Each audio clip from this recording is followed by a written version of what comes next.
لعنة متلازمة كورونا تلاحقنا إذا مرضت بكورونا أو تلقيت لقاح. هذا الفيديو مهم جدا، يمكن أن ينقذ حياتك وحياة أسرتك. لا تخوفنا دكتور، لا تخاف وتابع الفيديو. مرحبا متابعي العزيز ومشاهدي الجديد، معك الدكتور فراس العلي.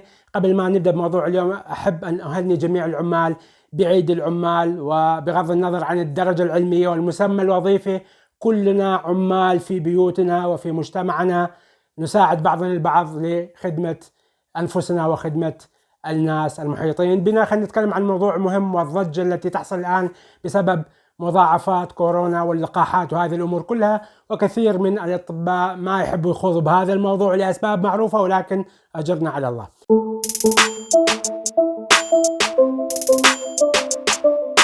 إخواني الكرام، عفوا 99% منا أصيب بمرض كورونا بشكل أو آخر بنسب مختلفة وبقوة مختلفة. هاي أول نقطة. ثاني نقطة، 99% من البشرية تلقت اللقاح، كثيرون من الناس تلقت هذا اللقاح. الآن تظهر مشكلة مضاعفات ما بعد كورونا. هذه المضاعفات مضاعفات خطيرة جدا ويجب أن ننتبه عليها. خلينا نتحدث بطريقة سريعة. ما هي هذه المضاعفات؟ ما هي هذه الأعراض؟ اليوم أتحدث عن الأعراض، عن الأسباب، هذه الأمور كلها، وكيفية أن نجنب نفسنا بأسهل الطرق بإذن الله تعالى. خلينا نتكلم عن مرض كورونا بطريقة سريعة. هذا مرض خبيث جدا أصيبت به البشرية ويؤثر. ليش خبيث أنا أسميه؟ لأن كان عنده عدة أهداف لمهاجمة جسمنا، والهدف الأول والرئيسي كان هو الجهاز التنفسي. ليش الجهاز التنفسي؟ الجهاز التنفسي هو المركز الرئيسي اللي يحدث بعملية تزويد الدم بالأكسجين. ما هو الأكسجين؟ هو الوقود إلنا للدماغ، للأعضاء مختلفة من الجسم. الدم أيضا، يعني خلينا نتخيل الدم كناقلة شحن أو شاحنة تنقل المواد الغذائية لجسمنا.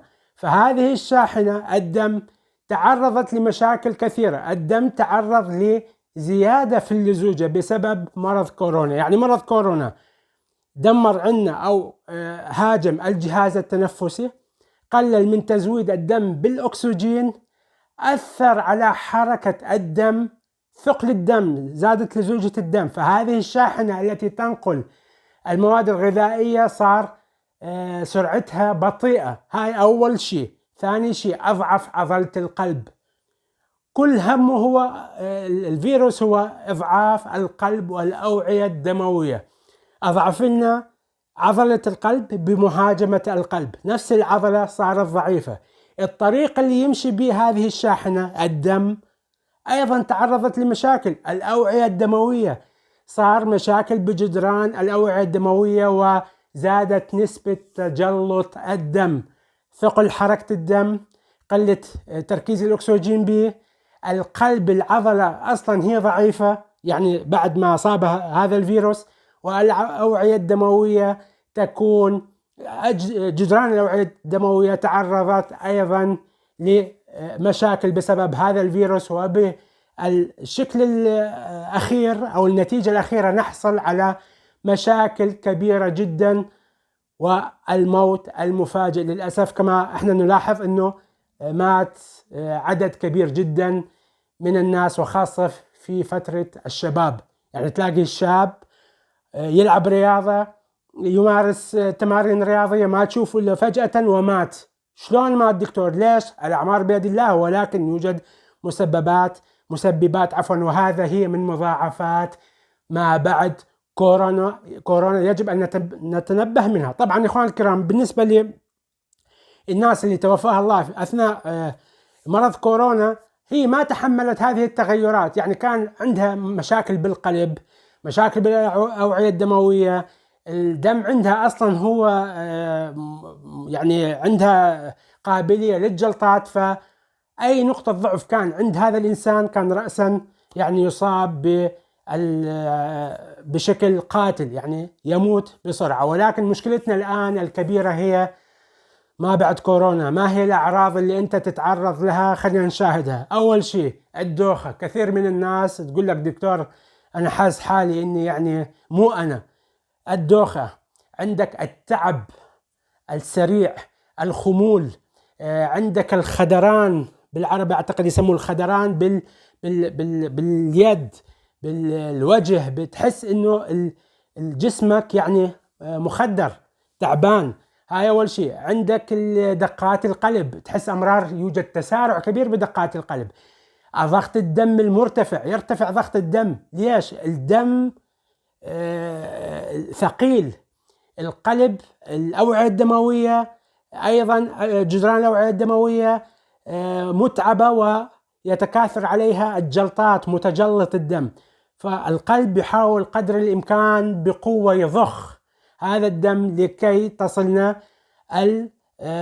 المواد المهمة والأكسجين التي يشيلها الدم معه، فهذا أيضا يؤدي إلى ارتفاع ضغط الدم. عندك مشاكل أخرى، إحساس بوجع في القلب. عندك مشاكل أخرى، تحس إنه ضعف البصر، ضعف التركيز، الذاكرة، النسيان. هذه الأمور كلها هي من ظواهر أو الأشياء اللي تظهر لنا بعد كورونا، فما علينا العمل.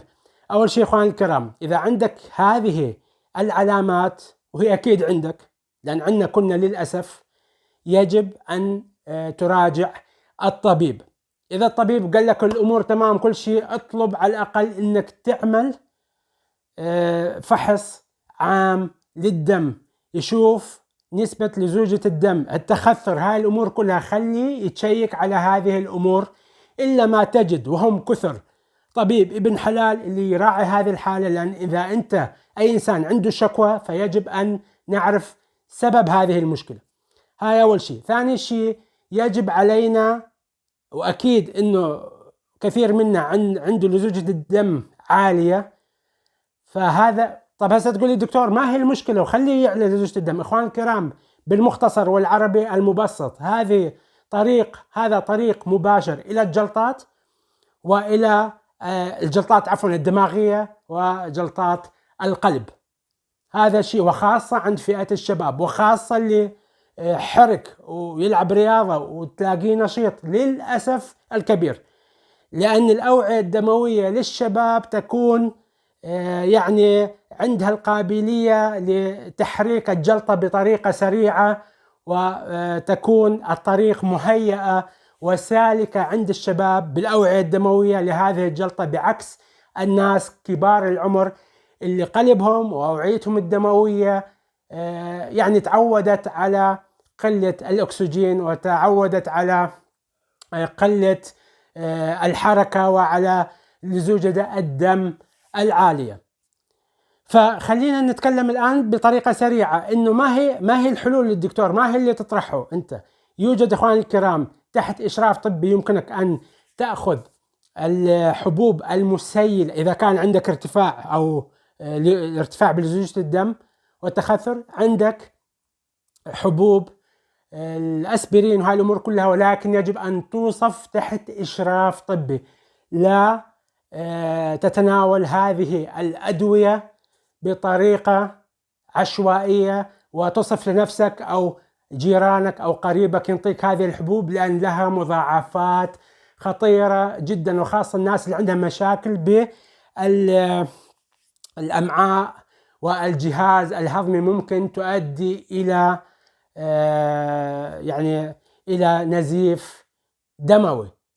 ولهذا أرجو منك عدم تناول هذه إلا تحت إشراف طبي. وأنا أفضل الأمور أو الأطعمة الطبيعية والحلول الطبيعية التي تساعدنا على سيولة الدم. سنتعرف عليها على إنه تمييع الدم وخفض لزوجته، وهذا سوف نتعرف عليه في الحلقة القادمة. ما هي الأطعمة، ما هي الحركة البدنية التي تساعدنا على تخفيف لزوجة الدم والمحافظة على الأوعية الدموية، وتجنب قدر الإمكان مضاعفات كورونا المختلفة، وهي ليس فقط زيادة لزوجة الدم، ولكن يوجد مضاعفات على الجهاز العصبي للأسف ولذلك حبيت أحذركم بهذا الفيديو. أرجو منكم إذا عندكم إمكانية متابعة القناة والاشتراك وتفعيل الجرس لتصلكم جميع هذه الفيديوهات. أحبكم بالله والسلام عليكم ورحمة الله وبركاته.